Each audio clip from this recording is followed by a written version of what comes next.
নমস্কার শ্রোতা বন্ধুরা, আমি রমাকান্ত আবারও ফিরে এসেছি আরও একটি নতুন ধরনের গল্প নিয়ে। আমাদের আজকের নিবেদন ওপার বাংলা তথা বাংলাদেশের অন্যতম বিশিষ্ট লেখক এবং অনুবাদক লুৎফুল কাইজারের কলমে অ্যাপোক্যালিপস গল্প অবলম্বনে লাভক্রাফটিয়ান ঘরানার একটি উল্লেখযোগ্য ডিটেকটিভ মিস্ট্রি থ্রিলার, যার নাম সাগর দানবের বিভীষিকা। দ্বিতীয় বিশ্বযুদ্ধের সময় জার্মান নৌবাহিনীর অন্যতম সাগর দানব তথা বিসমার্ক জাহাজের কাহিনী অবলম্বনে একটি অভিশাপ এবং তাকে নিয়ে বিভিন্ন ধরনের যে লোককথা প্রচলিত রয়েছে তার উপর ভিত্তি করেই আমাদের আজকের নিবেদন। আজকের গল্পের প্রতিটি ছত্রে ছত্রে রয়েছে এমন একটি রোমাঞ্চকর ঘটনার উল্লেখ যা আজও মানুষের মনে রহস্যের অভিসার সৃষ্টি করে। আজকের গল্পে নাট্য রূপান্তরে রয়েছে শুভঙ্কর, গল্পের সূত্রধার এবং নির্দেশনায় আমি রমাকান্ত। আজকের গল্পের গল্প পাঠে রয়েছে অভিজিৎ এবং আজকের গল্পের প্রধান চরিত্রে রয়েছে মধুরা এবং সৌমদী। তাহলে আর দেরি না করে চলুন শুরু করা যাক আমাদের আজকের বিশেষ নিবেদন লুৎফুল কাইজারের কলমে লাভক্রাফটিয়ান ঘরানার একটি অন্যতম ডিটেকটিভ মিস্ট্রি থ্রিলার, যার নাম সাগর দানবের বিভীষিকা, the rise of the apocalypse.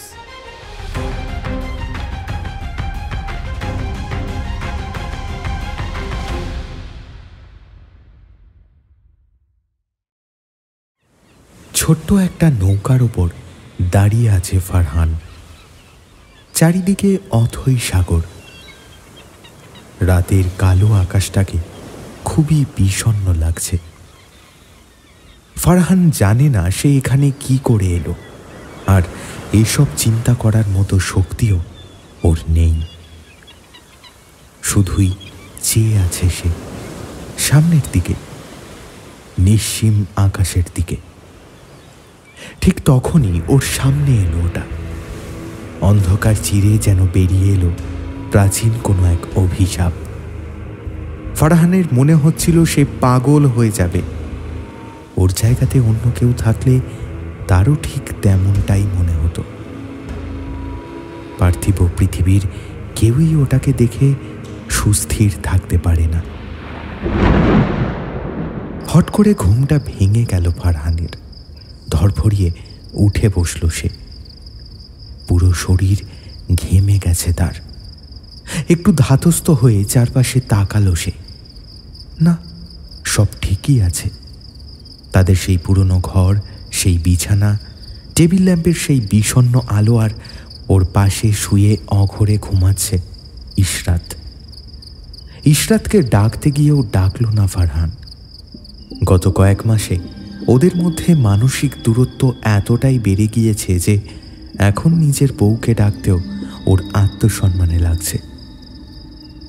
চুপচাপ ডাইনিং টেবিলে গিয়ে এক গ্লাস জল খেল সে। তারপর ঘরে এসে আবার শুয়ে পড়ল। যদিও ফারহান জানে যে ওর আর ঘুম আসবে না, এই নিয়ে গোটা সপ্তাহে তৃতীয়বারের মতো সে দেখল স্বপ্নটা। বালিশের পাশ থেকে মোবাইলটা হাতে নিল ফারহান। 24শে মে, জুন মাসের 1 তারিখে ওদের বিবাহ বার্ষিকী। হেডফোনটা কানে লাগিয়ে সিগারেটস আফটার সেক্স ব্যান্ডের অ্যাপোক্যালিপস গানটা চালিয়ে দিল সে। কোরাসটা শুনতে শুনতে কখন যে ঘুম এসে গেল সেটা টের পেল না সে। ভোরবেলাতে ইশরাতের ডাকে ঘুম ভাঙল ফারহানের। আজকাল খুবই কম কথা বলে ওরা। প্রতিদিন সকালবেলা নাস্তা বানিয়ে ফারহানকে ডেকে অফিসে চলে যায় ইশরাত। রাতের বেলা ফারহানের আগেই চলে আসে সে। তারপর খেয়ে দিয়ে ফারহানের জন্য টেবিলে খাবার রেখে ঘুমিয়ে পড়ে। এভাবেই চলছে। কোনো রকম আবেগই আর অবশিষ্ট নেই ওদের মধ্যে। তারপরেও কেন যে ওরা দুজন এখনো এক ছাদের নিচে থাকছে তা ওদেরও জানা নেই। শুক্রবারের দিন একদম ভোর 6টা থেকে ইশরাতের ডিউটি। এই জন্য সকাল সকালই নাস্তা বানিয়ে চলে যায় সে। বেশ সচ্ছলই বলা যায় ওদের। তাই ফারহান বেশ কয়েকবার চেষ্টা করেছে একজন কাজের মেয়ে রাখার, যাতে ইশরাতকে আর কষ্ট করে রান্না করতে না হয়। কিন্তু প্রচণ্ড খুঁতখুঁতে ইশরাত ব্যাপারটাতে মত দেয়নি। পরের হাতের রান্না সে খেতে চায় না। এসবই ভাবছিল ফারহান, ঠিক তখন ঘরের মধ্যে প্রবেশ করল ইশরাত। খুব বেশি লম্বা নয় ইশরাত, বাঙালি মেয়েদের মতোই মাঝারি উচ্চতার, গায়ের রং শ্যামলা আর মাথায় দীঘল কালো চুল।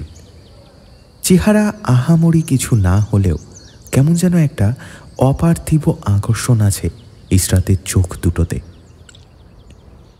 ভার্সিটিতে পড়ার সময় ইশরাতের ওই চোখ দুটো দেখেই প্রেমে পড়ে গিয়েছিল ফারহান। আজকে লাল একটা সালোয়ার কামিজ পরেছে সে, খুবই সুন্দর লাগছে ওকে দেখতে। টেবিলে খাবার রাখা আছে, 10 মিনিটের মধ্যে খেয়ে নিও। আমি যাচ্ছি। আজ আমার ডিউটি নেই, পরে খাবো। মোবাইল টিপতে টিপতে উত্তর দিল ফারহান। খাবার তো ঠান্ডা হয়ে যাবে, ওভেনে গরম করে নিও তাহলে। এই বলে দরজার দিকে এগিয়ে গেল ইশরাত। ইস, শোনো। নিজের অজান্তেই যেন বলে উঠল ফারহান। অবাক হয়ে ঘুরে দাঁড়ালো। আজ বহুকাল পর পিছন থেকে ফারহান তাকে ডেকেছে। সবচেয়ে বড় কথা, ফারহান তাকে ইস বলে ডেকেছে। ভার্সিটির প্রেমের সেই উদ্দাম দিনগুলোতে এই নামেই ডাকত তাকে ফারহান। বলো। চশমাটা ঠিক করতে করতে বলল ইশরাত। তুমি খেয়েছো? তোমার শরীর টরীর ঠিক আছে তো? কেন? না না, এতদিন পর আমি খেয়েছি না খাইনি সেই খবর নিচ্ছ? যাও যাও, আমি খেয়ে নেব। তুমি চিরকালই এরকম উদ্ধত একটা মানুষ। এই বলে ঘর থেকে বেরিয়ে গেল ইশরাত। সকাল 7:30টার মতো বাজে। চার্চ রোডে দাঁড়িয়ে দাঁড়িয়ে ধীরে সুস্থে একটা গোল্ড লিফে টান দিচ্ছে ফারহান। চার্চ রোডকে বলা হয় রাজশাহীর সবচেয়ে শান্ত রাস্তা। এমনিতেই রাজশাহী শান্ত শহর, তার ওপর এই রাস্তাটা একটু বেশিই শান্ত।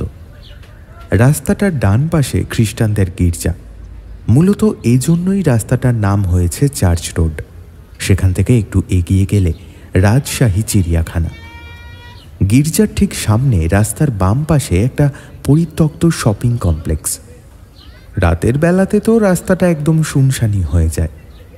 হাঁটতে হাঁটতে টি বাঁধের দিকে এগিয়ে যেতে লাগলো ফারহান।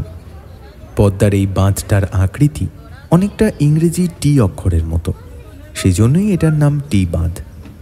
সকাল সকাল জায়গাটা বলতে গেলে প্রায় নির্জনই থাকে। একটা গাছের নিচে দাঁড়িয়ে বেশ আয়েশ করে সিগারেট টেনে চলেছে ফারহান। চোখের সামনে যেন ভেসে উঠছে ছাত্র জীবনের সেই দিনগুলো। ভার্সিটিতে পড়ার সময় এই টি বাঁধে কতবার ইশরাতকে নিয়ে ঘুরতে আসতো সে। মাঝে মাঝে নৌকাতে করে ঘুরতেও যেত।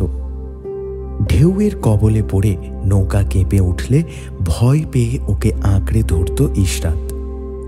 সেই দিনগুলো আজ শুধুই স্মৃতি। ওরা দুজনেই আজ অবসাদগ্রস্ত দুজন স্বামী স্ত্রী ছাড়া আর কিছুই না। ফারহানের থেকে বেশ দূরে কলেজের ইউনিফর্ম পরা দুজন ছেলে মেয়েকে দেখা যাচ্ছিল। সকাল সকাল টি বাঁধ এলাকাতে লোকজন বলতে গেলে থাকেই না। সেই সুযোগেই হয়তো প্রেমালাপ সেরে নিতে এসেছে ওরা। একটু পরে নিচের দিকে নেমে গেল সেই যুগল। মৃদু হাসল ফারহান। বাঁধ থেকে নিচে বিরাট আকৃতির সেই পাথরগুলোতে বসে পদ্মার ঢেউ দেখতে দেখতে প্রেম করার মজাই আলাদা। ইশরাতকে নিয়ে সে নিজেই কতবার এমনটা করেছে। ঘড়ির দিকে তাকালো ফারহান। কেবল 9:15 বাজে। সময় কি খোঁড়া হয়ে গেছে নাকি?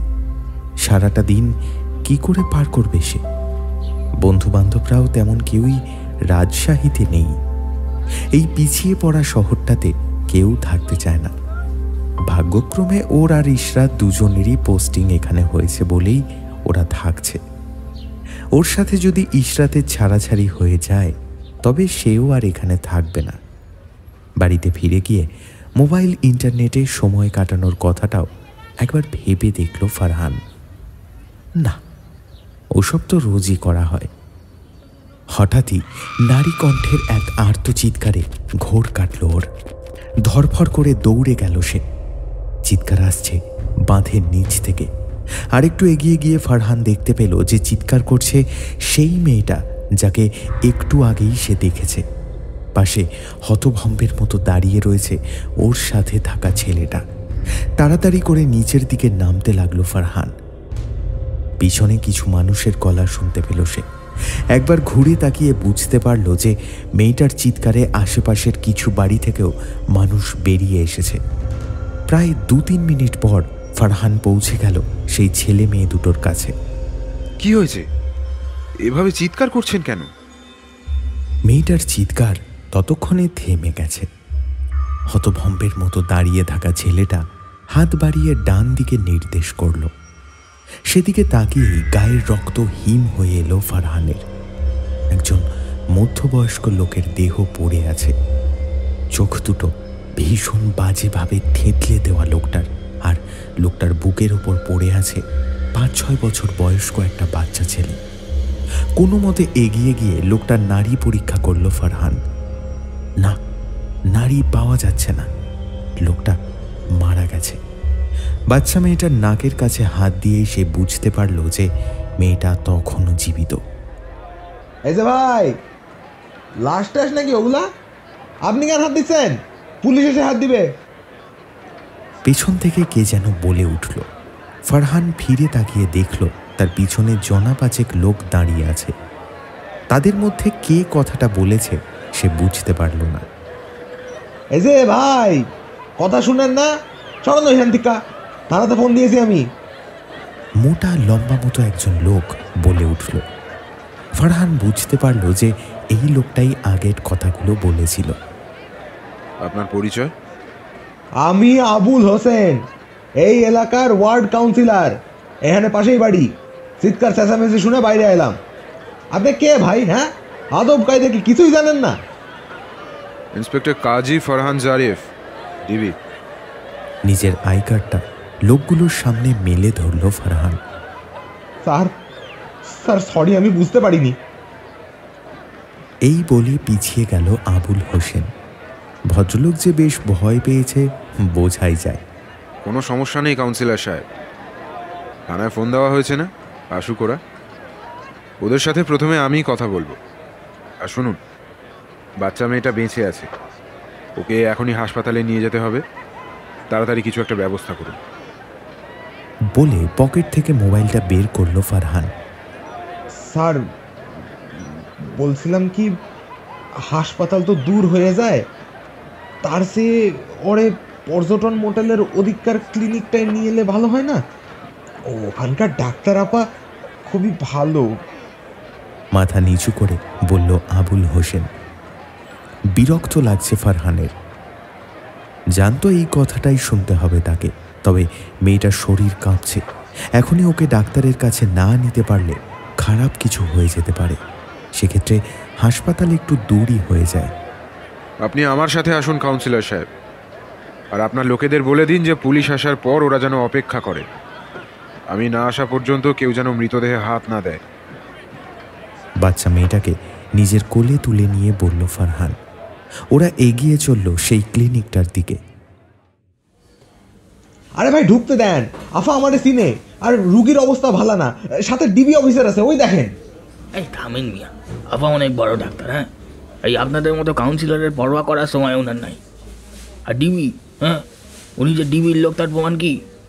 এই বসেন তো, বসেন। আপা এখন রোগী দেখতেছে, শেষ হলে এমনি আপনাদের ঢুকতে দেওয়া হবে।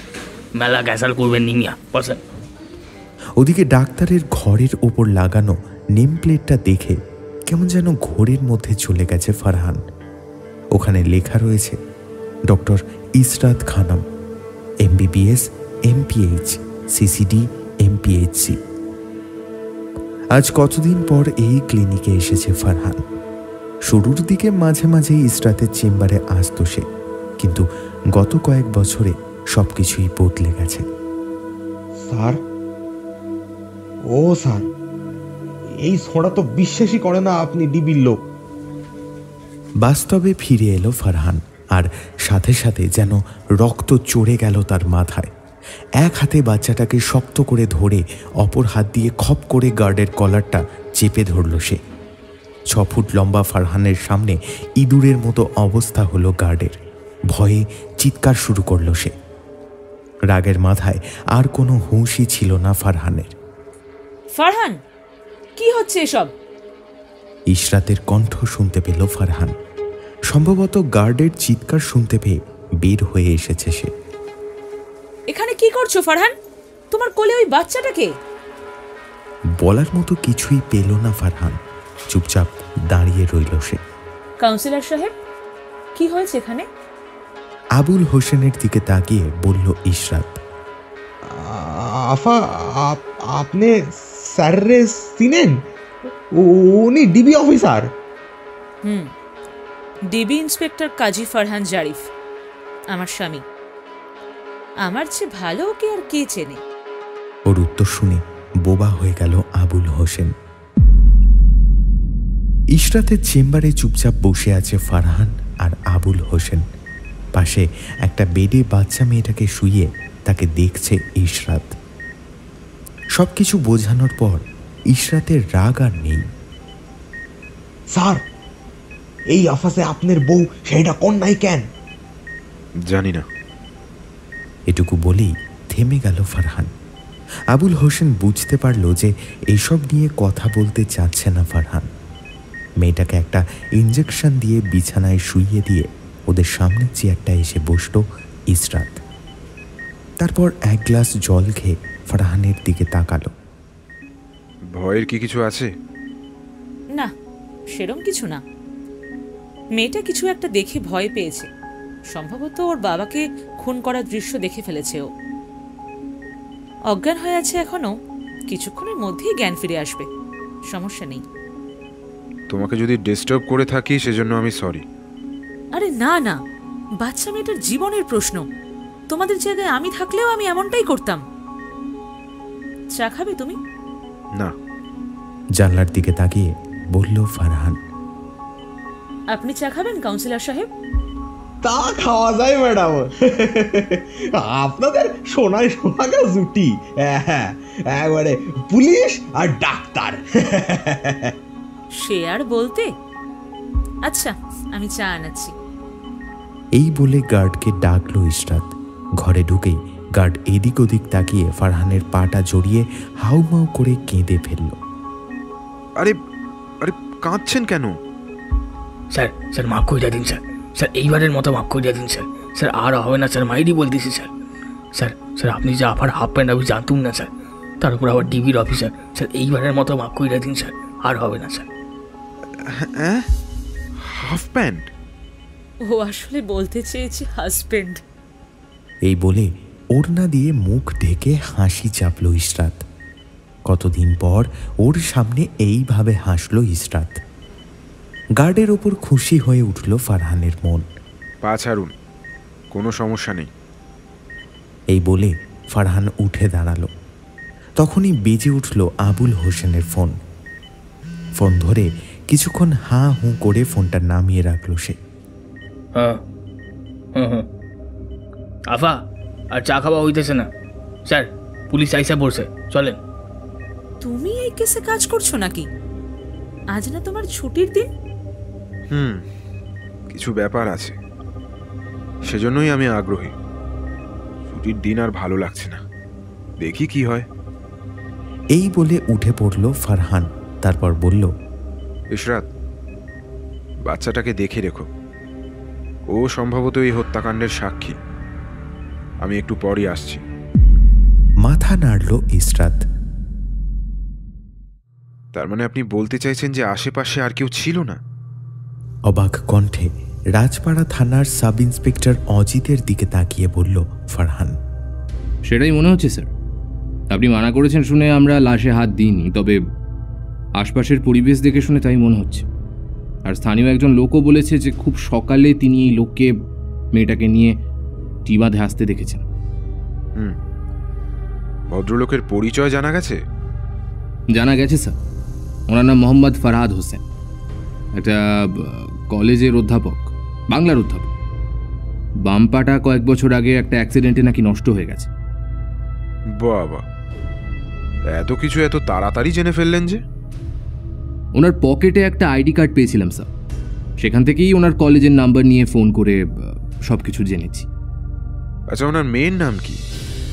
ও আচ্ছা, শুনলাম আপনি নাকি ডাক্তারের কাছে নিয়ে গেছিলেন বাচ্চাটাকে। কেমন আছে ও? বাচ্চাটার নাম ক্রান্তি।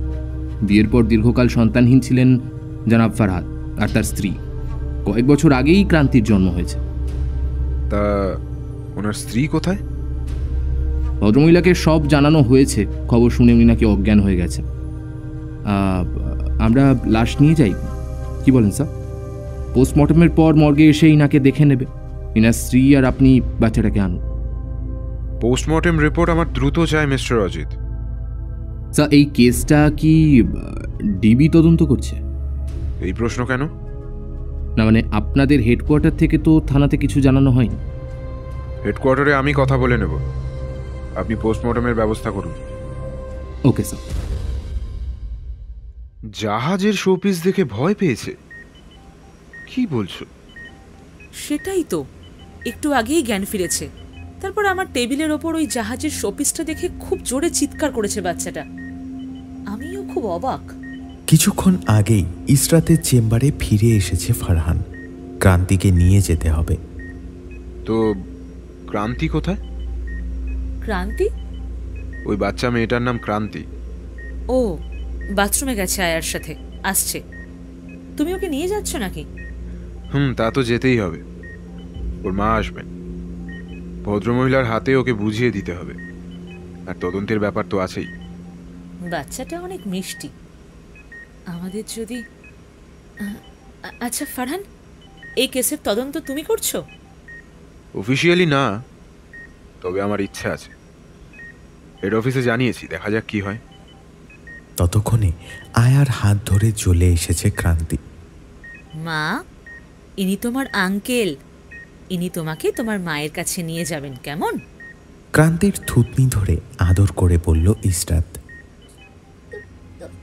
তুমি তুমি নিয়ে চলো ডাক্তার আন্টি, আমার ভয় করছে। ওটা যদি আবার আসে, তুমি তুমি আমায় নিয়ে চলো। ওটা কি মা? হাত দিয়ে ইসরাতের টেবিলে রাখা সেই জাহাজের শোপিসটা দেখালো ক্রান্তি। জাহাজ? কেমন জাহাজ? টি বাঁধে জাহাজ? মানে কেমন ছিল জাহাজটা? আমি জানি না, আমি কিচ্ছু জানি না। শোনো ফারহান, এ কেবল একটা মানসিক ধাক্কা কাটিয়ে উঠেছে। তুমি সব সময় জোর দিয়ে মানুষের পেট থেকে কথা বার করতে চাও, কিন্তু এ তেমন অবস্থায় নেই। এখানে এসব না বললে হয় না। আয়া দাঁড়িয়ে আছে। ইসরাতের দিকে তাকিয়ে বলল ফারহান। লজ্জা পেয়ে সেখান থেকে চলে গেল আয়াটি। কিছুক্ষণের নীরবতা, তারপর ক্রান্তিকে কোলে নিল ফারহান। তারপর দরজার দিকে হাঁটা দিল সে। আচ্ছা, আমি যাচ্ছি। ধন্যবাদ সাহায্য করবার জন্য। কোনো সাহায্য লাগলে ফোন দিও। আর কিছুরই দরকার হবে না। পোস্টমর্টেম করবার জন্য আলাদা ডাক্তার আছে, তারাই সব দেখবে। বলে গটগট করে হেঁটে চলে গেল ফারহান। জাহাজের সেই শোপিসটার দিকে অবাক চোখে তাকিয়ে রইল ইসরাত।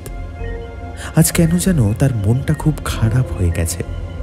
বিয়ের এতগুলো বছরে তাদের কোনো সন্তান হয়নি।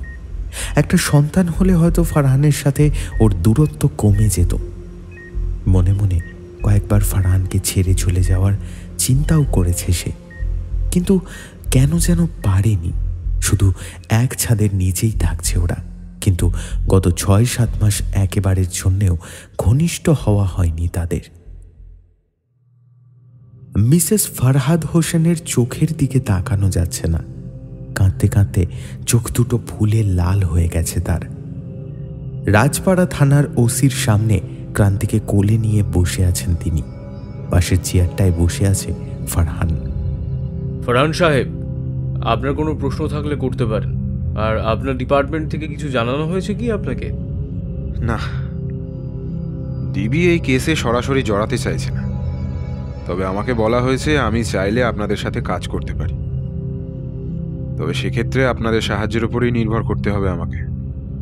আমার বড় কর্তারা এই কেসকে ডিবির জন্য শুধু সময় নষ্ট হিসেবে দেখছেন। অবশ্যই সাহায্য করব, কিন্তু কেন যেন এই কেসটা আমার কাছে আত্মহত্যার কেসই মনে হচ্ছে। দেখলেন না ক্রান্তি কি বলল? ওর বাবা নিজেই নিজের 2 চোখে লাঠি দিয়ে খোঁচা মেরেছেন। ও কিন্তু একটা বড় জাহাজ আর তার ওপরের কিছু কামানের কথাও বলেছে, আর ওর মতে ওসব দেখেই ওর বাবা এমন করেছেন। হ্যাঁ, এসব ওর কল্পনা। পদ্মায় অমন জাহাজ আসবেই বা কি করে? মিসেস হোসেন, আপনার হাজবেন্ডের সঙ্গে কি কারো কোনো শত্রুতা ছিল? পাশে বসা ভদ্র মহিলার দিকে তাকিয়ে বলল ফারহান। না না, ওর মতো সহজ সরল মানুষের সাথে কার সমস্যা থাকবে বলুন? প্রতিদিন সকালে ক্রান্তিকে নিয়ে মর্নিং ওয়াক করতে যেত, আর আজ আমি বুঝতে পারছি না কি থেকে কি হয়ে গেল। আচ্ছা, আপনি বাড়ি যান, ওসি সাহেব গাড়িতে করে আপনাদের বাড়িতে পৌঁছে দেবে। কাল হয়তো একবার আমি আপনার বাড়িতে এসে ক্রান্তিকে নিয়ে কিছুক্ষণের জন্য বের হব, ঘুরবো ফিরবো, ভয় পাবেন না, ও আমাকে পছন্দই করে। কেমন জাহাজও দেখেছে, তার একটা ছবি না দেখলে আমার চলছে না। স্কেচ আর্টিস্টকে দিয়ে একটা ছবি আঁকাতে হবে। আমার মেয়েকে না টানলেই কি নয়? আপনি কি চান না আপনার স্বামীর মৃত্যুর রহস্য উদ্ঘাটন হোক? তা চাই। আচ্ছা, আপনি বাড়ি যান। ওসি সাহেব, ওনাদের বাড়ি যাবার ব্যবস্থা করুন। পোস্টমর্টেম রিপোর্টটা কখন আসবে ওসি সাহেব? কালকের মধ্যেই। ওসি মুন্তাসিরের কণ্ঠটা কেমন যেন ঠান্ডা। তার থানাতে তার ওপর কেউ খবরদারি করছে, ব্যাপারটা মেনে নেওয়া সহজ হচ্ছে না তার পক্ষে। কিন্তু একজন ডিবি অফিসারকে কিছুই বলতে পারছেন না তিনি। কাল সকালে আমার একটা গাড়ি চাই, ক্রান্তিকে নিয়ে বের হব। অবশ্যই। আর অজিত সাহেবকেও বলে দিন যে উনি যেন আমার সাথে যান। আচ্ছা, তাই হবে। আর একটা কথা, জাহাজের ব্যাপারে অনেক ইনফরমেশন রাখেন এমন কাউকেও চাই আমার। এমন কেউ আছেন একজন, তবে উনি কি? কে উনি? নামটা বলুন শুধু। ভদ্রমহিলার নাম অনিন্দিতা কাদের, রাজশাহী প্রকৌশল বিশ্ববিদ্যালয়ের মেকানিক্যাল ডিপার্টমেন্টের প্রভাষক। কিছুদিন আগেই জয়েন করেছেন শিক্ষক হিসেবে। নেভাল ইঞ্জিনিয়ারিংয়ের উপর বিশেষ ডিগ্রি আছে ওনার নাকি। জাহাজ নিয়ে নাকি অনেক গবেষণাই উনি করেন। আপনি ওনাকে কি করেছেন? আমার মেয়ে রাজশাহী প্রকৌশল বিশ্ববিদ্যালয়েই পড়ে, মাঝে মাঝে খোঁজ খবর নেই। সেখান থেকে মহিলার সাথেই পরিচয়। অমায়িক একজন মহিলা, তবে একটু জেদি আর একরোখা টাইপের। ডিবির সামনে ওসব জেদ খাটবে না। ওনার নাম্বারটা দিন। ওনার কার্ডই আছে, এই নিন। আর আমি ওনাকে ফোন করে আপনার কথা বলে দেব। এই বলে ফারহানের হাতে একটা কার্ড ধরিয়ে দিলেন ওসি সাহেব। আর চোখে কার্ডটা দেখল ফারহান। ডক্টর অনিন্দিতা কাদের, বিএসসি ইঞ্জিনিয়ারিং যন্ত্রকৌশল, এমএসসি ইঞ্জিনিয়ারিং নৌ প্রকৌশল, পিএইচডি জাপান, প্রভাষক যন্ত্রকৌশল বিভাগ, রাজশাহী প্রকৌশল বিশ্ববিদ্যালয়। মনে মনে হাসল ফারহান। এই ধরনের কার্ডগুলো দেখে আজকাল তার হাসি পায়। ওর নিজের স্ত্রীরও এমন কার্ড রয়েছে। আসলে আজকাল নামের পাশে একগাদা ডিগ্রি না থাকলে কেউ পাত্তা দেয় না, তাই এই মানুষগুলোকেও খুব একটা দোষ দেওয়া যায় না। বাড়িতে ঢুকে অবাক হয়ে গেল ফারহান। ওর জন্য টেবিলে খাবার সাজিয়ে অপেক্ষা করছে ইশরাত। অনেক চেষ্টা করেও ফারহান মনে করতে পারল না যে শেষ কবে ও ইশরাতকে এইভাবে অপেক্ষা করতে দেখেছিল। হাত মুখ ধুয়ে এসো, খেয়ে নেবে। তুমি খেয়েছো? না না, এসো একসাথে খাবো। আর কিছু না বলে হাত মুখ ধুয়ে জামা কাপড় পাল্টে এলো ফারহান। ওই বাবুটার কি খবর? ফারহানের প্লেটে ভাত তুলে দিয়ে বলল ইশরাত। ওকে ওর মায়ের কাছে দিয়ে এলাম, কাল আবার ওকে নিয়ে বের হব। ওর দেখা ওই জাহাজটার একটা স্কেচ বানাতে হবে। খেতে খেতে বলল ফারহান। মাছ ভাজা করেছে ইসরাত, ফারহানের খুবই প্রিয় খাবার। জাহাজ? আচ্ছা শোনো, আজকে নেটে চিকিৎসা সংক্রান্ত ওয়েবসাইটগুলো ঘাঁটছিলাম আর একটা অদ্ভুত জিনিস দেখলাম জানো। কি? গত কয়েক মাস ধরেই না পৃথিবীর বিভিন্ন প্রান্তেই অনেক মানুষ মনোচিকিৎসকদের কাছে অভিযোগ করেছে যে তারা নাকি স্বপ্নে একটা বিকট জাহাজ দেখে। আর আরো আজব ব্যাপার কি জানো? কি বলো তো? তাদের মধ্যে অনেকেই আত্মহত্যা করেছে। ইসরাত, কি বলো? থাক, পরে বলছি। এই বলে চুপচাপ খেতে লাগলো ফারহান। খাওয়া শেষ করে একটা সিগারেট ধরিয়ে কিছুক্ষণ বারান্দায় দাঁড়িয়ে রইল ফারহান। আজকাল ফেসবুকের বাইরে ইন্টারনেট খুব একটা ঘাটে না সে, কিন্তু একজন ডাক্তার হিসেবে ইশরাতকে নতুন নতুন অসুখ সম্পর্কে বেশ ভালোই খবর রাখতে হয়। বেশ অনেকক্ষণ পর বিছানার দিকে এগিয়ে গেল ফারহান। অদ্ভুত ব্যাপার, ইশরাত জেগে রয়েছে। ঘুমাবে না? কাল সকালে ডিউটি নেই? ফারহান শোনো না, আজকে ওই মেয়েটাকে দেখার পর আমার কেমন যেন লাগছে। কেমন? একটা বাচ্চা, কত সুন্দর একটা বাচ্চা। আমাদেরও যদি। ঘুমাও ইসরাত। আচ্ছা ঠিক আছে, তুমি এসো বিছানায়।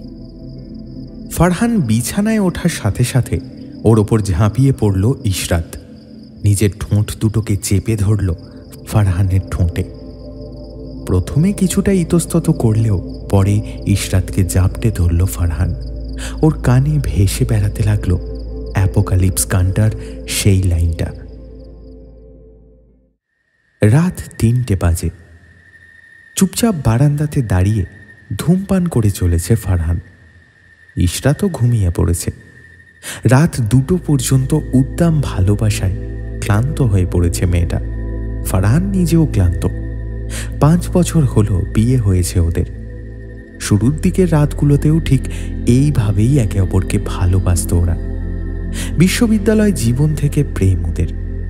ফারহান পড়ত রাজশাহী ভার্সিটিতে আর ইশরাত রাজশাহী মেডিকেলে। ওদের দুজনেরই পরিবারের সম্মতিতেই বিয়েটা হয়েছিল, কিন্তু বিয়ের কয়েক মাস পর হুট করেই যেন সবকিছু বদলে যেতে লাগলো। নিজেদের কেরিয়ার নিয়ে ব্যস্ত হয়ে পড়ল ওরা। এমনও দিন গেছে যে অনেক রাতে অফিস থেকে ফিরে ফারহান দেখেছে যে ইশরাত ঘুমিয়ে আছে। আবার সকালে ডিউটিতে যাওয়ার সময় ইশরাত দেখেছে যে ফারহান ঘুমিয়ে আছে। এমনও সময় গেছে যে পুরো সপ্তাহ জুড়েই ওদের একটা কথাও হয়নি। ধীরে ধীরে বেড়ে গেছে দূরত্ব। রাতের বেলা ঘনিষ্ঠ হতেও কেমন যেন অস্বস্তি হতো ওদের। এত বছরেও বাচ্চা কাচ্চার কথা তাই কেউই তোলেনি।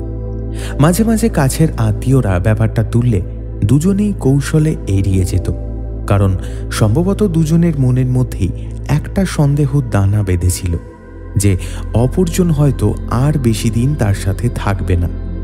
এই সন্দেহটাই একটা সম্পর্ককে শেষ করে দেওয়ার জন্য যথেষ্ট। তো পোস্টমর্টেম রিপোর্ট বলছে যে ভদ্রলোক নিজেই নিজের চোখে লাঠি দিয়ে গুঁতো মেরেছিলেন। সেটাই। রাজপাড়া থানার ওসির কক্ষে বসে আছে ফারহান। ওর পাশে দাঁড়িয়ে রয়েছে সাব ইন্সপেক্টর অজিত। স্যার, ওনার বাচ্চা মেয়েটাও কিন্তু এটাই বলেছিল। মেয়েটা তো একটা বড় জাহাজের কথাও বলেছিল, সেটার কি হবে? জাহাজের অস্তিত্ব আর পোস্টমর্টমে প্রমাণ করা যাবে না, তাই না? যে ডক্টর পোস্টমর্টেম করেছে আমি তার সঙ্গে দেখা করতে চাই।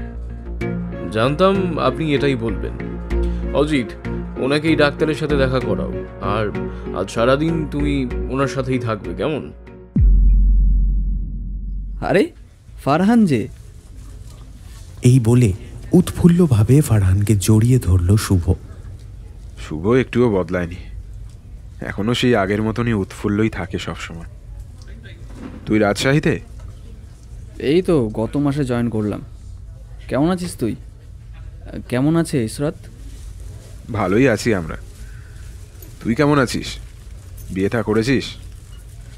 আর বিয়ে দোস্ত না, ওসব আর আমাকে দিয়ে হবে না। এই জীবন নিয়েই ভালো আছি। তো আমার কাছে কি মনে করে?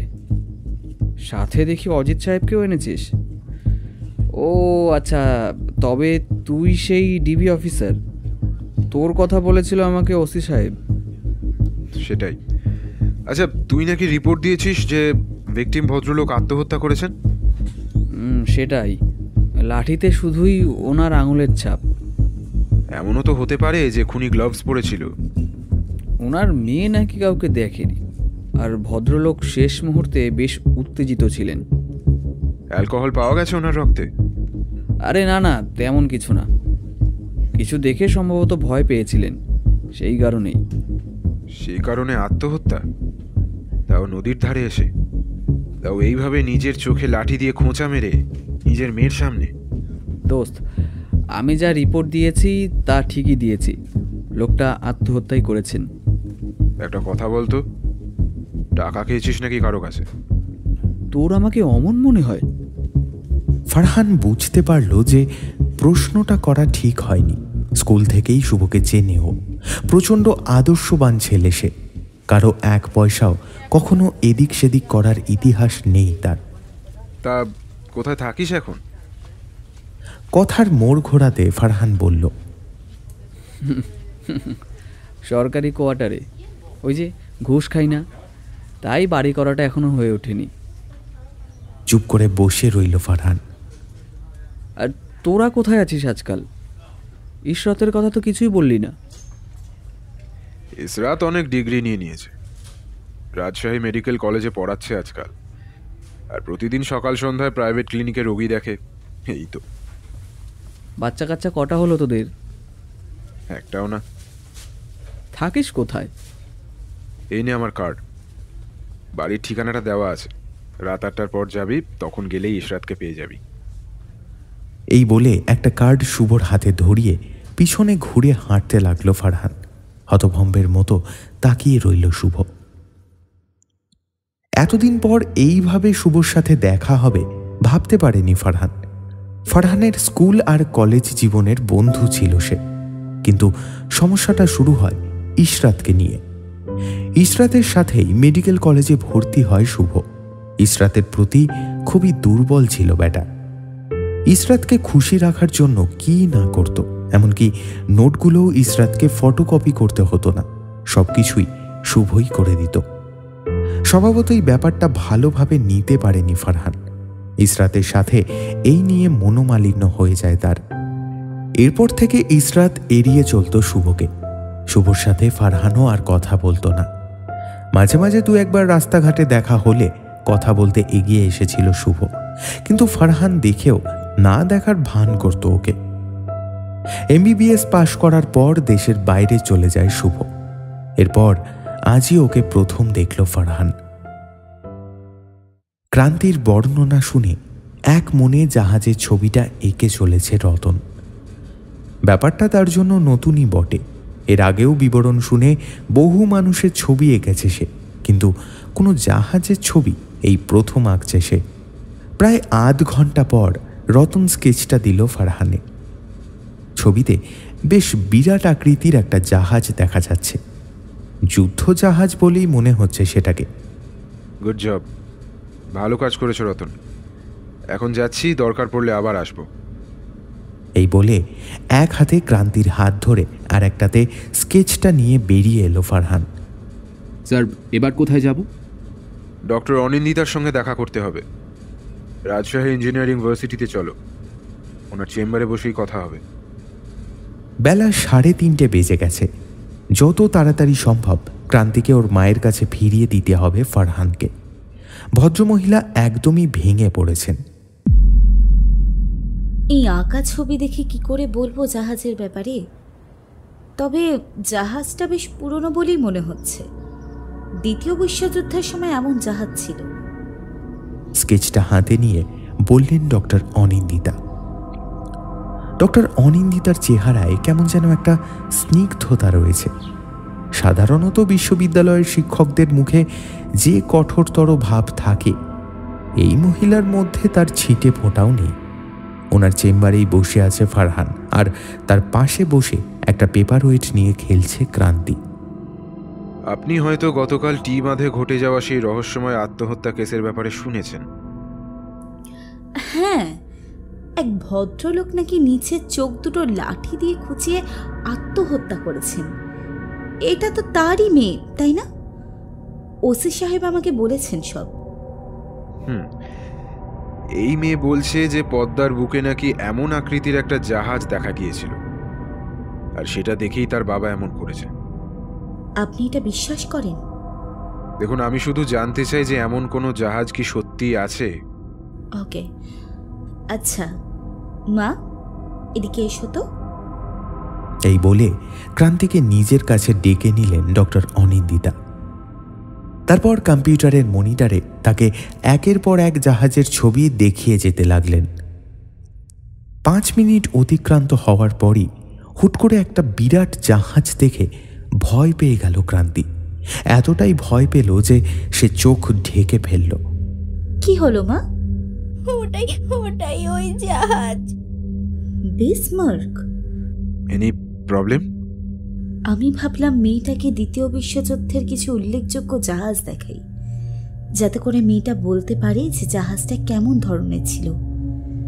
কিন্তু এ তো বলছে, এ কি বলছে? এ বলছে যে বিসমার্ককে দেখেছে।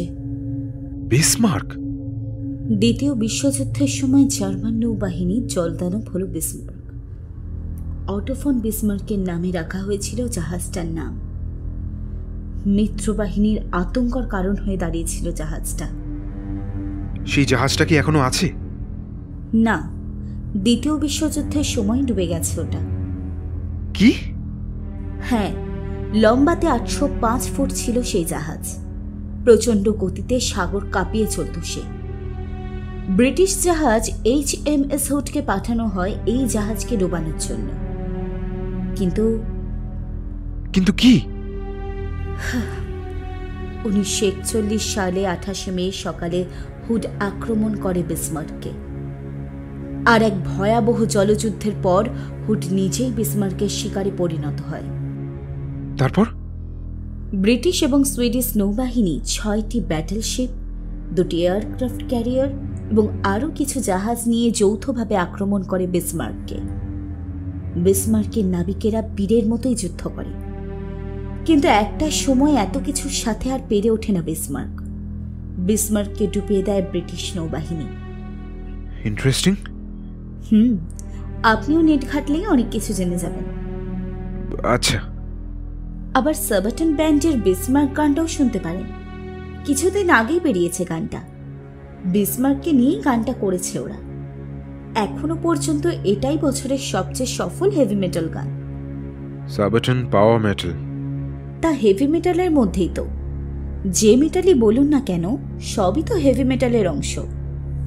আমার পাওয়ার মেটাল ভালো লাগে না, ব্ল্যাক মেটাল শুনি। আমার আবার ব্ল্যাক মেটাল ভালো লাগে না। যাই হোক, গানটা শুনতে পারেন। সংক্ষেপে বিসমার্ক সম্পর্কে ধারণা পেয়ে যাবেন। এখন একটু উঠতে হবে, আমার ক্লাস আছে। আচ্ছা।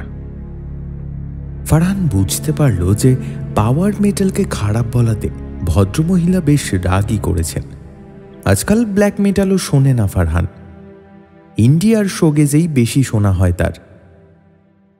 বাড়িতে ফিরে বেশ মনোযোগ দিয়ে সাবাটনের বিসমার্ক মিউজিক ভিডিওটা দেখল ফারহান।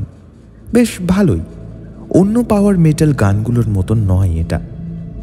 সাধারণত পাওয়ার মেটালে এত বেশি হারমোনিক গিটার পার্ট থাকে যেগুলো একটা সময়ে বোরিং লাগতে থাকে এক্সট্রিম মেটাল ফ্যানেদের কাছে। তবে এই গানটাতে সব কিছু বেশ ভালোভাবেই করা হয়েছে।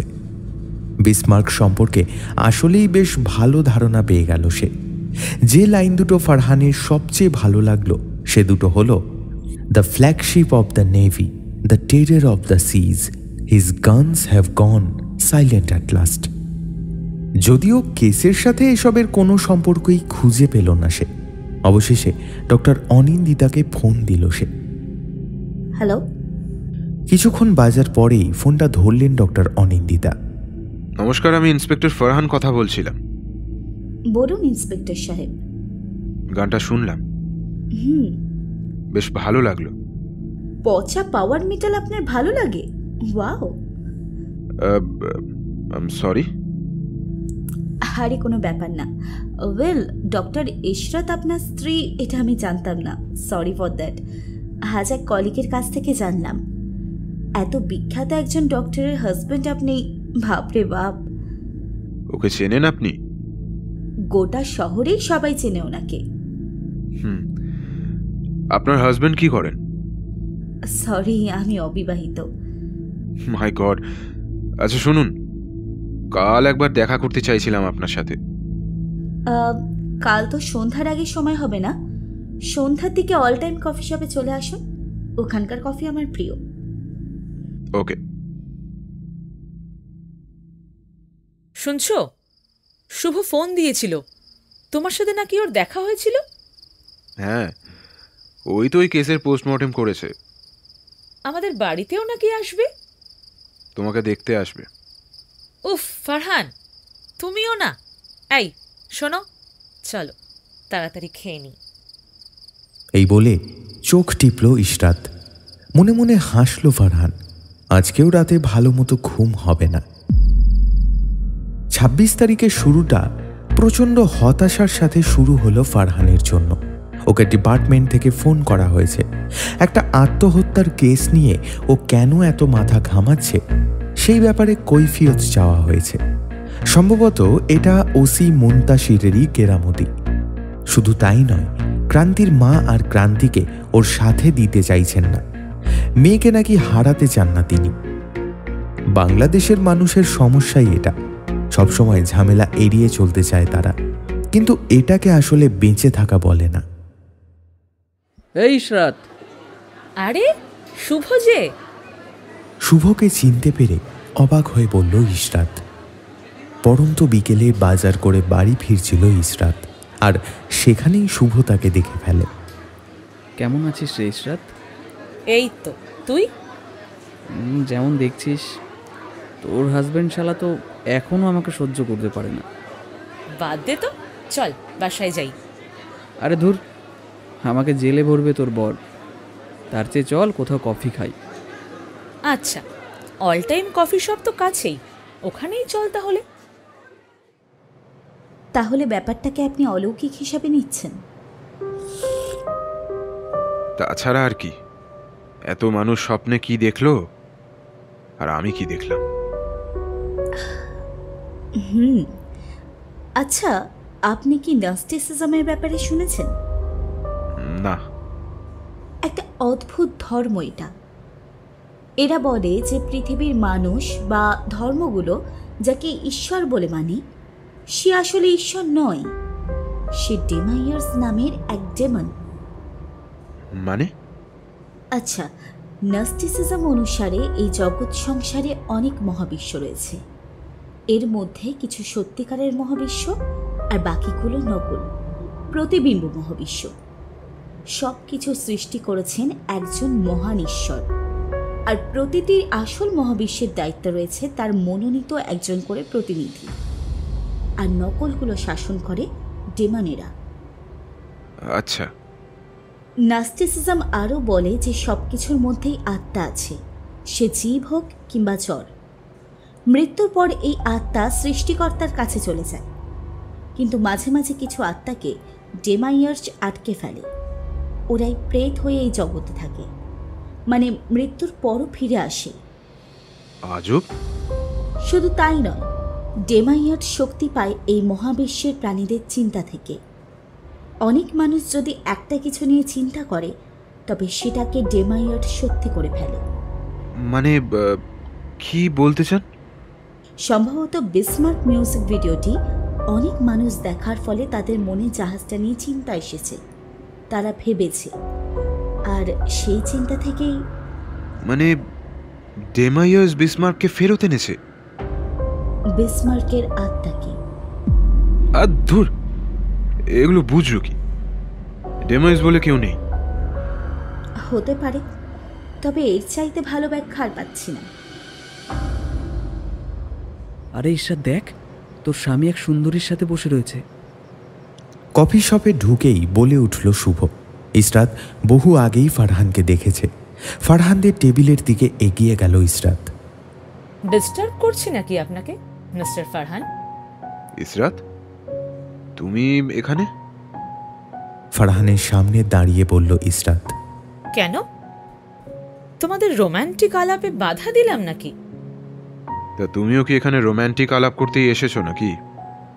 ততক্ষণে ইসরাতের পেছনে দাঁড়িয়ে থাকা শুভকে নজরে পড়ে গেছে ফারহানের। থতমত খেয়ে চুপ করে গেল ইসরাত। হাই ডক্টর ইশরাত, আমি অনিন্দিতা, রাজশাহী ইঞ্জিনিয়ারিং ইউনিভার্সিটিতে পড়াই।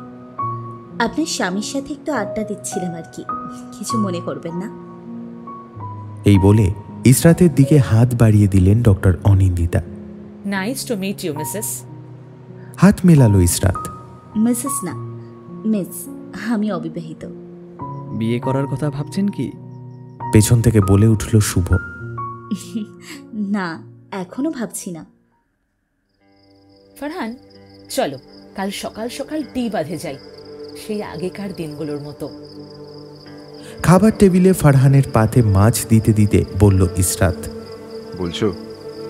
আচ্ছা, তুমি 9টার মধ্যে পৌঁছে যেও, আমি একটু রাজপাড়া থানা হয়ে তারপর আসবো। তোমার কেসের কাজ? আত্মহত্যাই সম্ভবত। ওপর থেকেও আমাকে পুলিশের কাজে মাথা গলাতে মানা করা হচ্ছে। বাদ দাও, কাল কিন্তু সময় মতো এসো। অবশ্যই। ডক্টর অনিন্দিতাকে আমার বেশ ভালো লেগেছে, চমৎকার মহিলা। শুভর সম্ভবত আরো বেশি ভালো লেগেছে। এটা কেমন কথা? শুভর সব মেয়েকেই ভালো লাগে। ধুস, বাদ দাও তো। আচ্ছা, আরেকটা কথা। কি? চলো না আমরা আবার সব নতুন করে শুরু করি। আমিও সেটাই চাই ইসরাত। ইসরাতের হাত ধরে বলল Farhan. I love you Farhan. I love you too Ish. I love you. Rajpara থানা থেকে বের হয়ে ফারহান দেখতে পেল তার মোবাইলে 2টো মিসড কল রয়েছে ডক্টর অনিন্দিতার। ঘড়িতে সময় দেখল ফারহান 8:30 বাজে। সে ফোন করলো ডক্টর অনিন্দিতাকে। হ্যালো ফরহান সাহেব, ফোন ধরছিলেন না কেন? ফোনটা সাইলেন্ট ছিল। Any problem? শুনুন, একটা অদ্ভুত ব্যাপার আমি কালকে ধরতে পেরেছি। এই ভদ্রলোক আত্মহত্যা করেছিলেন 24 তারিখে, তাই তো? হ্যাঁ। 24শে মেতেই বিসমার্ক আক্রমণ করেছিল ব্রিটিশ নৌবহর। আপনাকে বলেছিলাম, মনে আছে? হ্যাঁ, মনে আছে। আর বিসমার্কের ডুবে যাওয়ার দিনটা মনে আছে? হ্যাঁ হ্যাঁ, 27শে মে। বলেই চমকে উঠল ফারহান। হ্যাঁ, মানে আজ, মানে 9টায় আজ সম্ভবত আবার। আর কিছু শুনতে পায়নি ফারহান। ফোনটা তার হাত থেকে পড়ে গেল। টি বাঁধে ঢুকেই ইসরাতকে জড়িয়ে ধরল ফারহান। ঘড়ির কাঁটা 9টা ছুঁই ছুঁই। আশেপাশে মানুষও আছে বেশ কজন। বেশ উদ্ভট দৃষ্টিতেই ওদেরকে দেখছিল তারা। এভাবে জনসমক্ষে তথাকথিত ঢলাঢলি বলে কথা। এই কি করো, মানুষ দেখছে। দেখো গিয়ে, আমার বউকে আমি জড়িয়ে ধরব। লাল শাড়ি পরে এসেছে ইসরাত। অপূর্ব লাগছে ওকে। নদীর দিকে পিছন ফিরে ফারহানকে দেখছে সে, আর ফারহান তাকিয়ে আছে নদীর দিকে। ডান পাশে কয়েকজন লোক গরু নিয়ে যাচ্ছে। একটা কিশোর ছেলে দা দিয়ে মাটি কোপাচ্ছে, আর 2জন শ্রমিক কোদাল দিয়ে কি যেন করছে। ব্যাপারটা শুরু হলো হঠাৎ করেই। হুট করেই যে দৃশ্যপটে আবির্ভূত হলো ওটা বিসমার্ক। পদ্মাতে আবার ফিরে এসেছে সেটা। ফারহানের চোখ জোড়া যেন কোটর থেকে বের হয়ে আসতে লাগলো। সেই রণশয্যায় সজ্জিত সাগর দানব। প্রচণ্ড চাপ পড়তে লাগলো ওর স্নায়ুতে। আশেপাশে সবাই দেখছে জাহাজটাকে। না, ইসরাতকে ওটা দেখতে দেওয়া যাবে না। ওকে জড়িয়ে ধরল ফারহান। আরে কি করছো? আশেপাশে ততক্ষণে নীরব প্রলয় শুরু হয়ে গেছে। যে লোকগুলো গরু নিয়ে যাচ্ছিল তারা নিজেদের চোখগুলো গেঁথে ফেলতে লাগলো গরুগুলোর শিংয়ের সাথে। প্রতিটা গরুর শিংই ঢুকিয়ে দিতে লাগলো একে অপরের পেটে। যে ছেলেটা দা নিয়ে মাটি কোপাচ্ছিল সে হঠাৎ করে দা চালিয়ে দিল নিজের গলাতেই, আর কোদালওয়ালা 2জন কোদালগুলো নিয়ে নিজেদের পেটে আঘাত করে চলল ক্রমাগত। রক্তের বন্যা বইতে শুরু করলো পুরো এলাকাতে। ইসরাতকে তখনও জড়িয়ে ধরে আছে ফারহান, কিন্তু ওর নজর বিসমার্কের দিকে। কিচ্ছু শুনতে পাচ্ছে না সে, কারণ তার কান দুটো অচল হয়ে গেছে। দুটো চোখের একটাও হুট করেই অন্ধকার হয়ে গেল। ফারহান বুঝতে পারল যে কিছুক্ষণের মধ্যেই ওর আর একটা চোখও অন্ধ হয়ে যাবে। নিজের শরীরের সব শক্তি একত্রিত করে ঠোঁট দুটোকে ইসরাতের ঠোঁটের ওপর চেপে ধরল ফারহান। ইসরাত তখনও কিছু বুঝতে পারেনি, কারণ সে তো বিসমার্ককে দেখেইনি। Your lips, my lips, apocalypse. নিজের অজান্তেই মুখ দিয়ে বের হয়ে এলো ফারহানের।